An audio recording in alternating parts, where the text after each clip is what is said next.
हम सब अपनी जिम्मेदारी अदा करने की कोशिश कर रहे हैं। इस्लामाबाद हम मौलवी अब्दुल अजीज़ के ख़िलाफ़ इसलिए गए थे क्योंकि उसने अपनी वेबसाइट पर इस मुल्क में बसने वाले करोड़ों शिया मुसलमानों के ख़िलाफ़ हरदा सराई की थी, उनके ख़िलाफ़ शरंगेज़ और फितना अंगेज़ गुफ्तगू की थी। उसने इस मुल्क में मौजूद रियासती इदारों बशमूल ISI, फ़ौज और इंटेलिजेंस एजेंसीज़ के ख़िलाफ़ बकवास की थी, उनको मसलकी बुनियादों पर तकसीम करने की कोशिश की थी।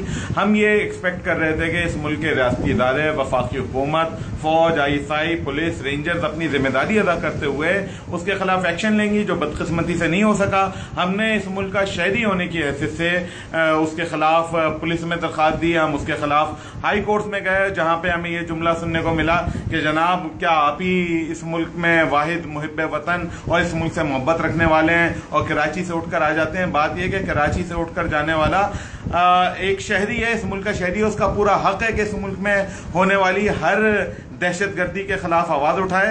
अब जब फारूकी को रहा कर दिया गया, मेंगल को रहा कर दिया गया, कराची में मौजूद दहशतगर्दों को रहा किया गया, तो उसके बाद जाहिर बात है और क्या एक्सपेक्ट करेंगे सिवाय इसके कि इस मुल्क में ये जो शिया मुसलमानों का कत्लेआम जारी है, सुन्नी बरेलवी अहले सुन्नत भाइयों का कत्लेआम जारी है, लाहौर में जो कुछ हुआ मसीह बरादरी का कत्लेआम जारी है।